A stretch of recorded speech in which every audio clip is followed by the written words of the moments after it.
Hai teman-teman, bagaimana kabar kalian selama pandemi ini?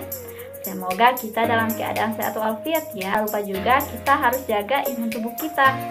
Nah, sebelum kita masuk pada inti video ini, saya mempunyai sebuah pertanyaan nih untuk teman-teman. Di sini saya mempunyai sebuah pesawat beroda. Nah, ketika saya mendorong pesawat beroda ini, apa yang terjadi teman-teman? Ya, betul sekali, pesawat beroda ini dia bergerak. Gerak sendiri itu sih apa? Nah, saya juga punya pertanyaan lain nih untuk teman-teman. Misalnya pada saat kita di dalam mobil atau pada saat kita mengendarai motor. Ketika kita mengendarai motor, kita melihat pohon-pohon yang di tepi jalan itu dia kelihatan bergerak. Nah, mengapa demikian teman-teman? Untuk membahas pertanyaan-pertanyaan ini, kita simak dulu video-video berikut ini ya teman-teman. Hai teman-teman, assalamualaikum warahmatullahi wabarakatuh. Perkenalkan, nama saya Laila Mahfira Mahmud. Saya dari Prodi Pendidikan IPA kelas A, jurusan Fisika, Fakultas Matematika dan Ilmu Pengetahuan Alam, Universitas Negeri Gorontalo.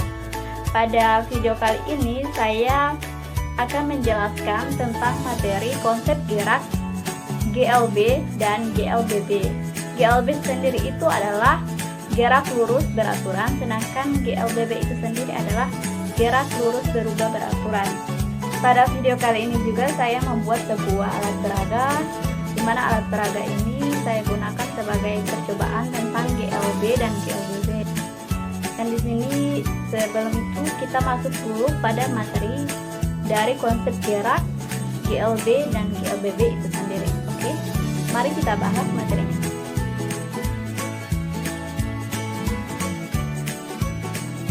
Langsung saja materi akan dibahas tentang konsep gerak GLB dan GLBB. Adapun tujuan pembelajarannya diantaranya yaitu siswa dapat memahami konsep gerak, siswa dapat mendeskripsikan konsep dari gerak lurus, siswa dapat menjelaskan perbedaan antara gerak lurus beraturan dan gerak lurus berubah beraturan. Siswa dapat menghitung jarak, perpindahan, kelajuan, kecepatan, dan percepatan dengan menggunakan rumus GLB dan GLBB. Sebelum kita masuk pada konsep gerak, kita harus ketahui dulu apa itu gerak. Gerak adalah perpindahan suatu benda dari satu posisi ke posisi yang lain. Jadi, benda dikatakan bergerak apabila benda tersebut mengalami perpindahan. Dari definisi ini, kita ketahui adanya titik acuan. Titik acuan adalah titik awal benda. Contohnya itu adalah buah apel yang berada di pohon.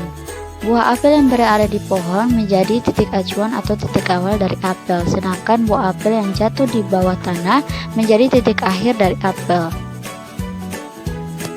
Adapun contoh lainnya yaitu mobil yang bergerak dari titik acuan A ke titik acuan B. Secara konsep, gerak terbagi menjadi dua, yaitu gerak semu adalah gerak benda yang sebenarnya diam tetapi seolah-olah bergerak. Gerak relatif adalah gerak benda yang relatif terhadap titik acuannya. Suatu benda bisa dikatakan bergerak dan suatu benda bisa juga dikatakan diam.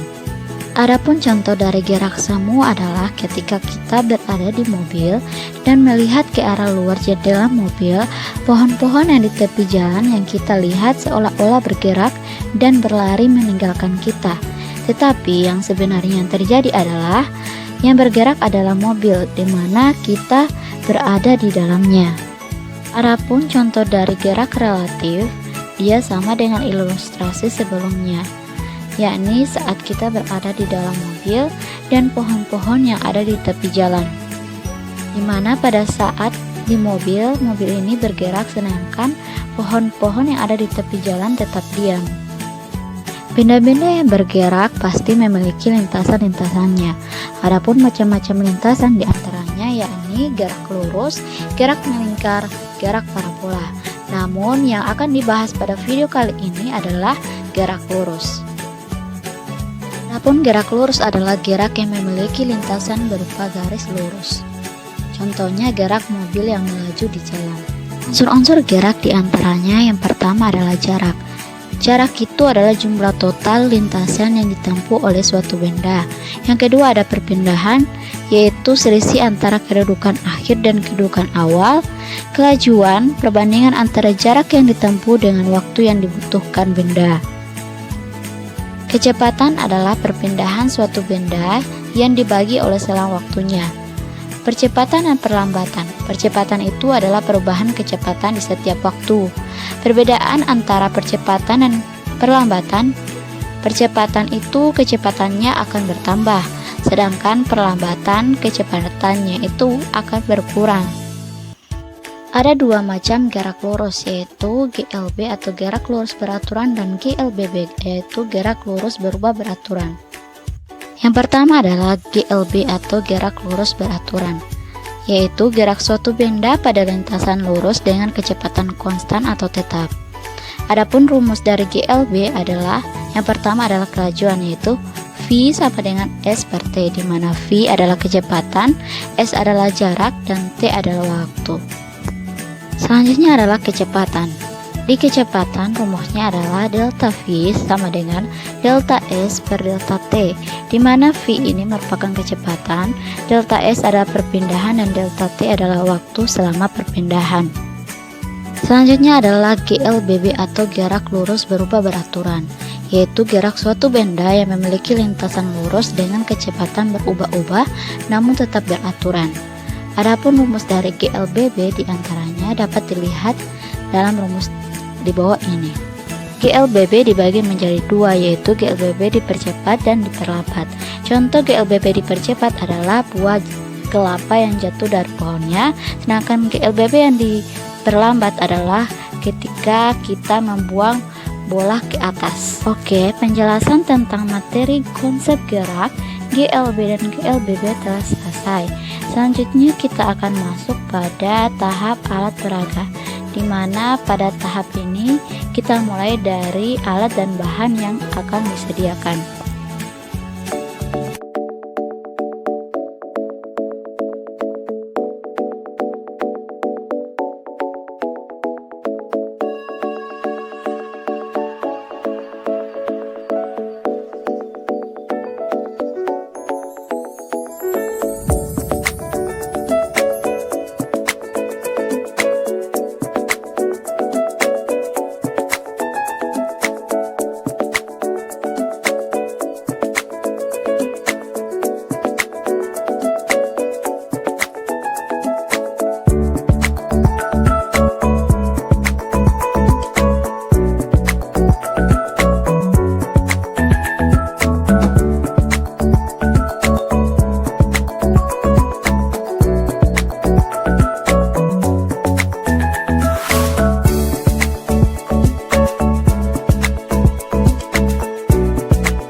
Terdapat 3 lintasan. Lintasan pertama yakni GLB atau gerak lurus beraturan, dan lintasan yang kedua dan ketiga adalah GLBB atau gerak lurus berubah beraturan. Sedangkan pesawat beroda digunakan sebagai partikel benda bergeraknya. Cara kerjanya sendiri, letakkan mainan beroda atau pesawat beroda ini pada lintasan, kemudian siapkan stopwatch untuk mengukur kecepatan dari pesawat beroda ini bergerak. Dari data semua lintasan yang didapatkan kemudian dimasukkan ke dalam rumus GLB dan rumus GLBB. Oke, sekian penjelasan materi dan media pembelajaran inovatif dari saya. Lebih dan kurangnya saya mohon maaf. Terima kasih. Wabillahi taufik walhidayah. Wassalamualaikum warahmatullahi wabarakatuh. Sampai jumpa teman-teman.